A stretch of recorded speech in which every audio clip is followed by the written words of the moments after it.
Pete Buttigieg gets in a little trouble. Are you familiar with this document, sir? I can't recognize That's okay. it at a I'll make distance, sure but you I'm get aware one. that there's been Fair a lot enough. of reporting. Yeah. This document is nothing more than, it's an SOS warning to cancel the California high-speed rail project because it's riddled with billions in cost overruns. The numbers in this document almost make it seem criminal. And I'm going to quote directly from the letter written to the board members. This group was created by Proposition 1A and is required to report to the state legislature in California on the California High-Speed Rail Authority. In this document, the peer review group says, since 2008, a consistent theme emerges. Project costs, schedules, and ridership estimates are uncertain and subject to significant risk of deteriorating. The project is underfunded and its financing is unstable, rising costs and making effective management difficult, if not impossible. Most importantly, more legislative oversight is needed. In the peer review 2023 project update report, it states that project costs continue to rise with no clear end in sight. The current contract values are 97%, Mr. Secretary, higher than the original award values. Phase 1 grew from $68 billion in 2012 to $92 billion in 2022, and now projected to be $106 billion in 2023. The scheduling on the costs, it says a construction project was awarded in August of 2013, and it was to be completed in 2018. This is before COVID. Don't use COVID as an excuse. And now they say the current completion is December of 2026. Ridership, big idea, 2009, big business plan, 41 million people. Now you know what they project for 2023? Down to 31 million people. Why do they have 10 million less?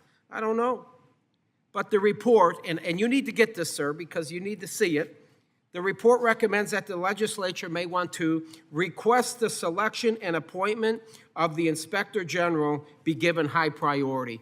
This project needs to be looked at. This is billions of dollars of taxpayers' money.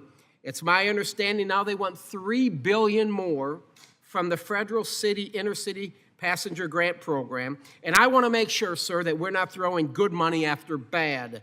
The letter highlights that even if the project gets $8 billion, they will still be short of at least another $2.5 billion, even after the state of California funds are included. Have you visited the project, sir?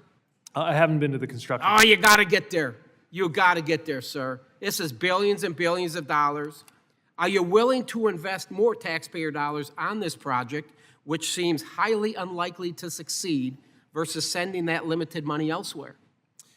Well, I want to take care, let me start with where we agree, which is support for high-speed rail in general, and supporting high-speed rail in general doesn't necessarily mean that one would support a particular project. Because this particular project is in active application for some processes that are underway, I want to be careful not to prejudice that process. And listen, I appreciate you, sir, and I think this is what we should do. I think we should work together, you and I, conduct a full audit of the project before any high-speed grant decisions are made. First of all, I don't know who this guy is. I should have looked him up, but he's my new favorite person. Let's get in the jet and go down and check out this project. Let's get in your jet. Oh my God. Do you think that pilots should retire at a certain age? Pete Buttigieg. Oh, well, yes, I do. What about an 80-year-old president? Oh, no, he's just fine.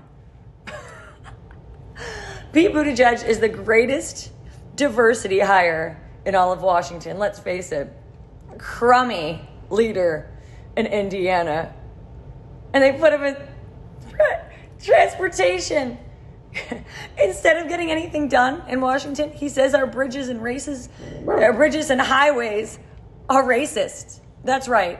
We now have racist highways. And all they want to do is throw federal money around at these projects that never get done. By the way, wasn't there some big infrastructure bill that Biden always celebrates? Infrastructure, yay! What about the bridge in Baltimore that just collapsed? Guess no money went to that bridge with our little infrastructure bill, right? What about the train derailment in East Palestine, Ohio? Infrastructure bill. You know, Pete Buttigieg has a lot of egg on his face, and he has blood on his hands. Because while he's worrying about racist highways, people are losing their lives, and some of our infrastructure is actually crumbling. So why don't you focus on that, Pete? Oh, you're too busy pretending to ride a bike to a press conference. Did you guys see that one? It was about like green energy or something. And he was pretending to ride a bike to work, but someone caught him on film putting, the bike was in the back of a truck 2 blocks before the press conference. They pull the bike out and he rides up on a bike. What a freaking fraud. And back to this awesome guy. I got to look him up. Drop in the comments who he is. He says, why don't we just do an audit of this little project? That's not a word that Pete Buttigieg wants to hear, now does he? Whoever you are, you're my new favorite person. Let's hop on the jet. Let's go, Pete. Do some audits.